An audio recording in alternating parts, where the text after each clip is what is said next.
Hello， 大家好，这里是大叔，今天给大家带来街机平台的超级忍初代，这也是整个系列的起点。这款游戏的流程一共是5个大关，19个小关，其中第一大关呢只有3小关。主人公的主要攻击方式就是他的手里剑，近身的情况下可以使用体术攻击，包括拳脚还有忍刀等等。这里主要的目的就是救人质，每关把人质救完之后就可以过了本关。有的人质呢会给你加强版的手里剑，升级你的武器，可以对付一些拿着盾牌的敌人。其实很多小伙伴看出来了，这种拿着盾牌的敌人呢，在影武者里边也出现过。不同的呢是影武者那款游戏里边，这个敌人是拿着双盾牌的。影武者的初代是发售在街机平台的1989年，比本作晚了2年。但实际上，影武者的街机版应该是当做本作的续作推出的。MD 版的影武者在美版里边也是超级忍的2代，所以超级忍和影武者的关系是非常的深的。这是第一关的 BOSS 了。大家可以看到啊，墙上贴了梦露的海报。本作呢也加入了大量的美式的元素，放了一个忍术，把它拿下了。然后呢就是奖励关，这个奖励关如果前一阵子大家看了我录制的街机版的影武者系列，就会发现几乎呢就是换了张皮。其中呢影武者是从楼上跳下来，这些敌人那一共是3层楼，但这里呢就只有2层板子，所以说很容易就打到你了。一旦跳下来敌人，那么奖励关结束。奖励关其实没什么味道啊，它就是奖了一条命而已，如果都打了的话。后面这关吧给大家演示一下都打了。其实如果速通的话呢，一般会选择不动，趴着的敌人非常讨厌。那如果你对比影武者和本作的话，你就会发现啊，影武者呢一般是拆炸弹，但本作呢是救人质。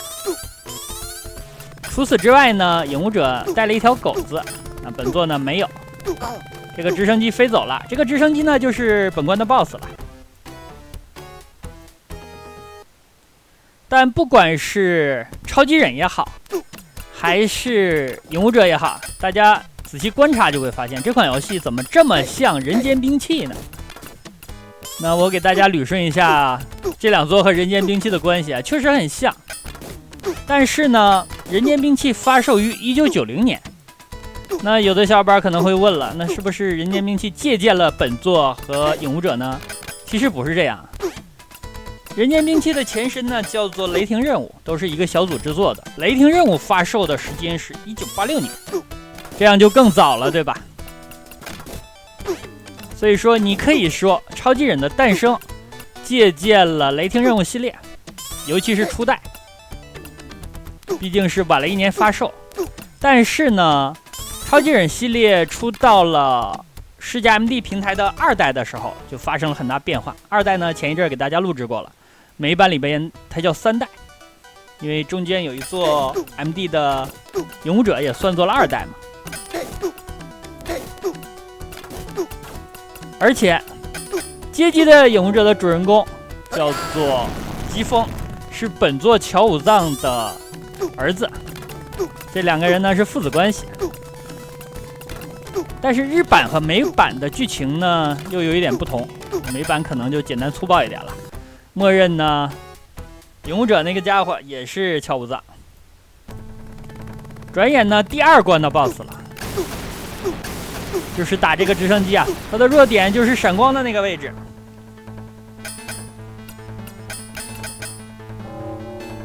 放一个大清一下这些小兵，然后呢再打。擒贼擒王嘛，好嘛，黑鹰坠落了。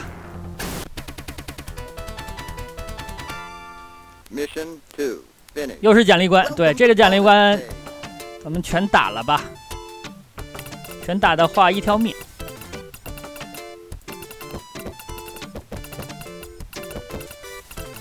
最重要的呢，就是处理下层的。想要跳过来之前的敌人，他有一个准备动作啊，注意那个敌人就可以了。并且呢，他想跳过来，他绝对不会在原地跳的，他都是来回跑动一下。好多扇子啊！中间的扇子呢拼成了 perfect。Mission 3。第3关，补给基地，这是敌人的补给基地了。那这关呢就要频繁的利用上层和下层，其中啊上层和下层之间是绝对不会攻击到对方的，这一点可以好好利用。拿着火箭筒的敌人怎么看着这么像阿诺呢？特别像啊，戴个墨镜。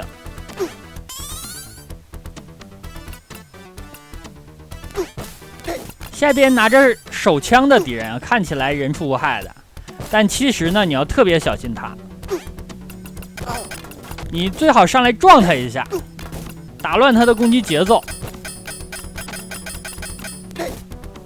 而且打乱之后呢，他也是有几率开枪的。啊，这里放一个吧，我感觉这个忍者啊，快要砍到我了。走人。绿色的这种忍者是加强版的精英怪，它弱点呢就在腿部。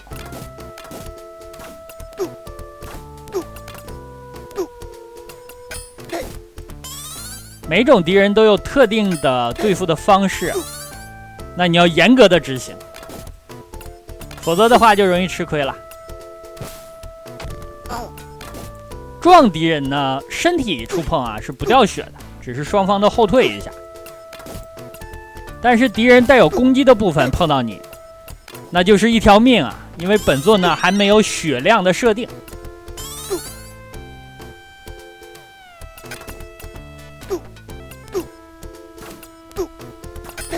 这个和勇者是一致的。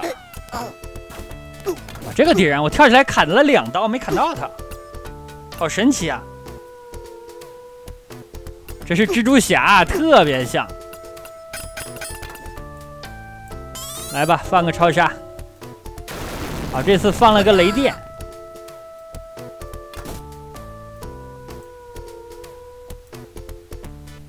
几种忍术给我的感觉就是画面的特效不一样，实际上都是一个全屏的攻击。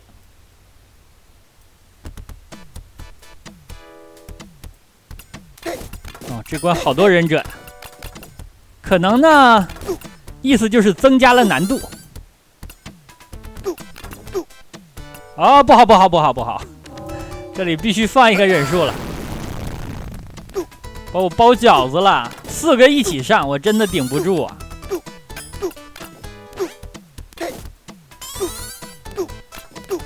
现在呢，咱们是在上层，下层的敌人想要打到咱们呢，需要先跳进来啊，可以利用这个时间差来对付他们。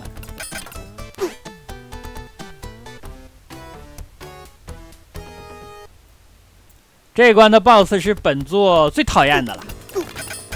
我开一个 bug 看看能不能卡过去啊。就是这里如果 BOSS 碰到我的话，有几率呢把我不停的撞到屏幕的右边去。因为这里呢他们碰你是不掉血的，但是他们实际上把你往左边的电网推到电网上，那就是一条命了。如果像我这样老老实实的打的话，时间还是比较紧迫的。当然有的时候紧也不是不好。好，打完了可以去对付本关的 BOSS 了。弱点呢就是额头，他就吐这种火球，一个是弹跳的，一个是在地面滚的。这个子弹呢可以跳，所以说这应该叫弹跳弹吧。又是奖励关卡，这个奖励关真的我不止一次的吐槽本系列的奖励关了，让人提不起兴致啊！你给我一个加强版的手里剑，或者啊，我有一个大胆的想法，你像天蚕面一样，对吧？奖励一张图片也成啊。那你看每局我都会完全打完的，这就奖点分，甚至是奖一条命，真的是没有营养。第4大关了。第4大关呢，游戏的难度开始上升的比较明显。本关的忍者非常多。那本作剧情呢也非常的简单粗暴，就是有一个邪恶的组织绑架了大量的人质，咱们来救。主人公乔武藏呢就是龙之一族。最终 BOSS 好像叫中原。最终 BOSS 的难度还是比较高的，整个游戏我感觉就最终 BOSS 难处理一点。主要是它有4个阶段。哎，刚刚的这个跳蚤男啊，大家回忆一下，人间兵器就有类似的敌人。这里是小跳蚤男的首次出场，后面会越来越多的。进入了千院寺。我最开始玩这款游戏还以为是本院寺呢，因为小的时候玩世嘉 MD 平台的《泰格励志传》，就记住了本能寺之变，然后里边有个势力，就是本院寺。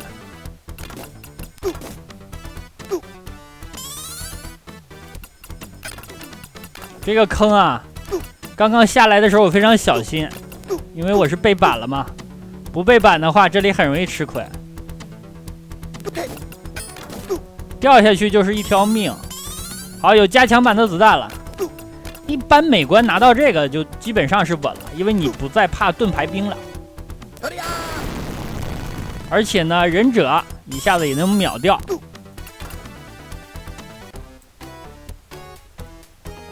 所以说，这种本来很强的敌人，当你拿到了加强武器之后，就秒变弟弟啊！这个加强武器呢，我记得 MD 版拿到之后，你的攻击力变成原来的3倍啊！这里主要考验你的跳跃，另外也要兼顾身后。马上过关了，这里出个敌人，安全起见啊，我赶紧就放了一下。BOSS 战啊，这个武士的弱点在头部，而且呢，他的刀立着的时候，你还很难搞到他。他往前走路的时候呢，因为随着他的手臂摆动，这个刀的刀尖呢也会沉下来，这个时候你才可以攻击到他的头部。所以说，这个游戏有的时候判定是非常细致的。那判定细致这一点呢，还体现在后边的一些关卡的人物上，到了再给大家介绍。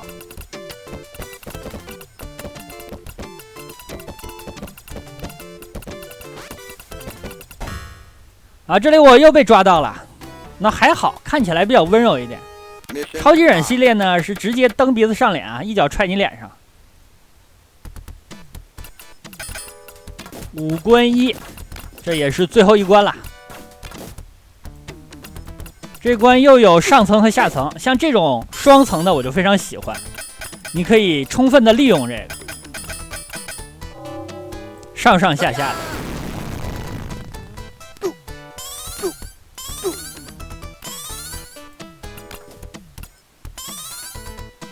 刚才那个坑，你可以带着敌人往下跳的。好的。这样就进入了这个组织的城堡啊！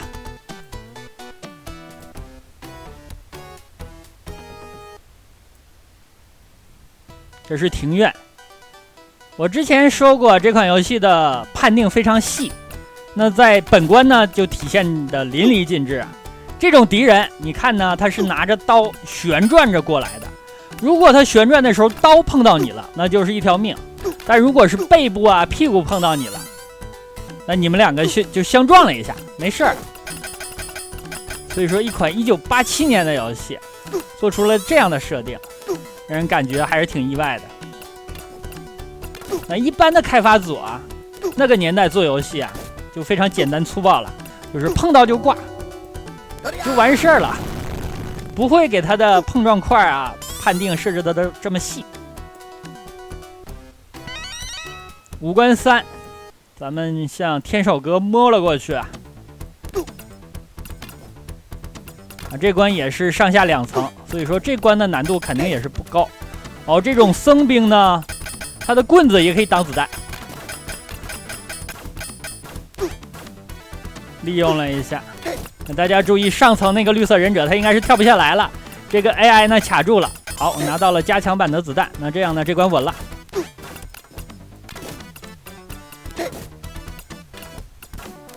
这个敌人啊，等他上子弹咱们再处理，或者呢你打一枪赶紧跑。我就非常担心呢他突然就蹲下给你一枪，这种情况是存在的。我之前也因为这个原因挂过不少次。咱们武器是加强的了，不怕他们。下边有2个，放个忍术吧。小心一点，因为马上最终 BOSS 战了。最终 BOSS 战呢，3个分身加本体，你也可以认为呢它有4个阶段。第一个阶段就是电，这个电呢，你走过去的时机不能早了也不能晚了，早了呢撞到电上，晚了呢就打不到。但是咱们宁愿晚了也不要早了。第2个是旋风，第3个呢是分身形态，第4个是本体。本体其实最好打了，他跑过来打你的时候呢，你就跳走就完事儿了。好，跳走，然后呢继续输出，输出之后继续跳走。他体术还是很厉害。好，咱们放一个忍术，这样就通关了。整体来看呢，这款游戏虽然出品的年代非常早，1987年，但是基本上确立了本作的一些风格，比如说美式的硬派风格，手里剑和体术的2种攻击方式，武器的加强。那好吧，这样一款街机平台的超级忍初代就给大家录制到这儿，感谢大家收看，咱们下个游戏再见。